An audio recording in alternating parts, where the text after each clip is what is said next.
Good afternoon on this Wednesday, fine Wednesday. Welcome to a whole lot of that channel. My name's Rick, and you'll be spending a little time with me as I go over something I discovered with M2 quality control issues. So let's just get right into it. I discovered this last night. I don't know if anybody else has noticed, but I think I've discovered the problem with why some of their cars have doors and hoods that do not open properly. So I'm going to get right into it and give you some examples. Ones that you just seen last night. First, let me go over this one. This was an M2 model, and I built this one. If you give me just a second, I had to put my readers on so I can see what I'm doing here. It's really interesting what I found. I don't know if anybody else has noticed this, but I really am curious to hear your guys' thoughts and opinions. Now, the models don't come with a full acrylic case. They usually just have a base that they're put on. Now, this car, it wasn't screwed into the base to begin with, because the models aren't screwed into the bases. And if you notice, look how everything lines up on this perfectly. The doors and the hood open on this, okay? This is a really nice casting, and I don't believe I showed this, guys, to you before. It's another 55 Chevy. I like the 57, but as you can see, I'm partial to the 55, and you saw the copper bronze 55 gasser I showed last night. But anyway, back to the out of the showroom floor 55. That metallic and that black just looks so cool. But anyway, my point is, I'll try to get under the microscope here so I can point it out a little bit better.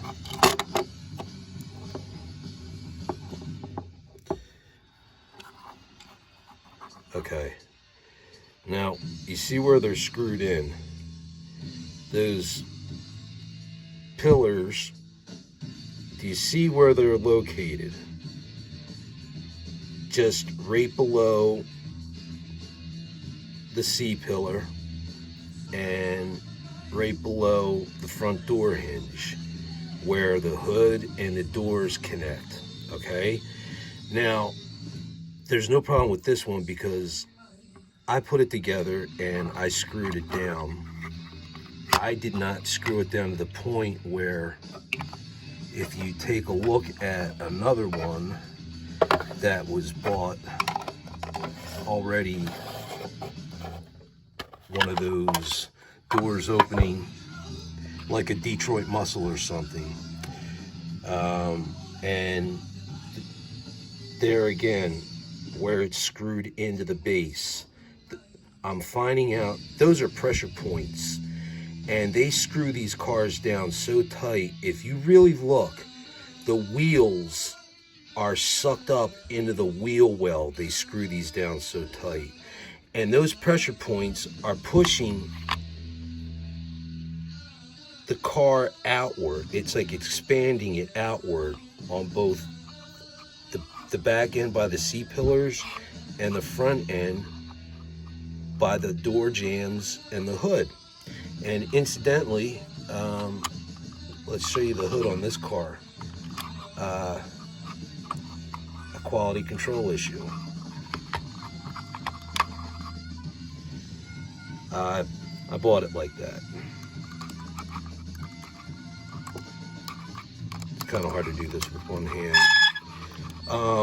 So what I'm discovering here is they have a tendency to screw these cars down to the base so tight that it's expanding the frame of the car, and it's throwing everything that's jointed off joint. It's like pulling things apart when they screw it down, because it's a pressure point and it's expanding everything. This is just something I tuned in on. I can't get that damn hood on with one hand, so I'm just setting it off to the side. The doors open and close all right on that one, but it's just something I'm noticing here. And of course, the Camaros, they were fine. I couldn't find anything wrong with them. The doors and everything opened perfectly on them. And I noticed that they weren't screwed down to the base so tight that the wheels were pushed into the wheel well. That's something to look for if you guys are gonna go buy them individually and you're able to see it, like at a store. It's kind of harder to see if you're buying from eBay or Amazon, but if you can get a good look at it from your local hobby store before you get it, look to see how well the wheels are buried into the wheel well. That will tell you how tight the car is screwed into the base, and that will give you a good indication as to whether or not this car is gonna have some issues. And I can tell you right now, any of these cars that are getting screwed down on these bases are getting screwed down too tight. They should be loose and have a little play in them. Those tires should not be pushed into the wheel well and not be able to move. So you're pushing the car down so tight, it's expanding everything outwards. So your door jambs are not going to fit properly. And it's funny because Joe from XLT Off-Road Bear had mentioned, he said, once you take those things off the base, that's when you start noticing issues. Well, of course, because everything loosens up at that point. And when you take it off the base, everything that was fit tight because they were screwed down so tight is now loose and out of alignment. Basically, the whole body of, not the frame, but the body of the car has been pushed outward because they screw these down so tight. And again, I point out where they screw it in, those are the pressure points, and those are the areas that all the cars are having issues with. I don't know why I didn't notice that before, but I don't know if anybody else has noticed that or made a comment about it, but this is something that I think M2 needs to be aware of, because if they loosen up the screws a little bit when they put them on the base and give the car a little play, I guarantee they will have better results, more favorable results, with doors and hoods opening and closing properly without any alignment issues. But that's just my hypothesis, my educated guess. But it just seems interesting that those spots where the car gets screwed in seem to be the pressure points for the issues of most of the M2 cars that have doors and hinge problems. Let me know what you guys' thoughts are. This was just an impromptu video just to bring your guys' attention to that. This was all about M2 and discovering something. So seriously, let me know what you think in the comments below. Somebody comment. I really believe I'm onto something, and M2 needs to have their attention brought to this. I don't know why they're not picking up on something so simple.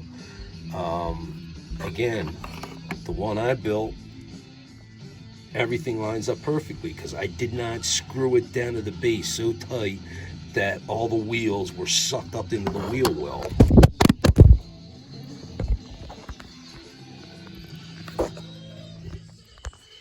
Sorry I dropped you guys. Now I'm rolling you all over the place. Wow. That was dizziness at its best, huh? Sorry about that.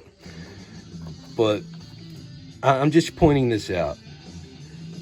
I don't know if anybody's had any issues with anything not lining up properly on models they build, but I've not come across that issue.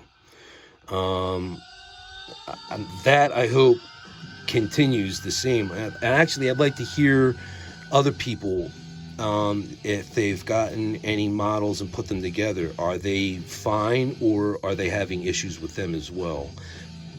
Leave a comment below. This I'm really curious about this, and it's not all of them, but I noticed the ones that are screwed down to the base really tight are the ones that wind up having issues with moving parts because they screw it down too tight. And here is that Porsche that is a game piece that's gone out and gonna be won randomly. It might be later today, it could be tomorrow, it might be next week, it could be 30 seconds from now. My point is, it went from getting 100 subscribers to just doing this at random. I feel like this is giving everybody else a better chance and opportunity to win this, as opposed to subscribing and basically giving it to one guy who's going to hit 100.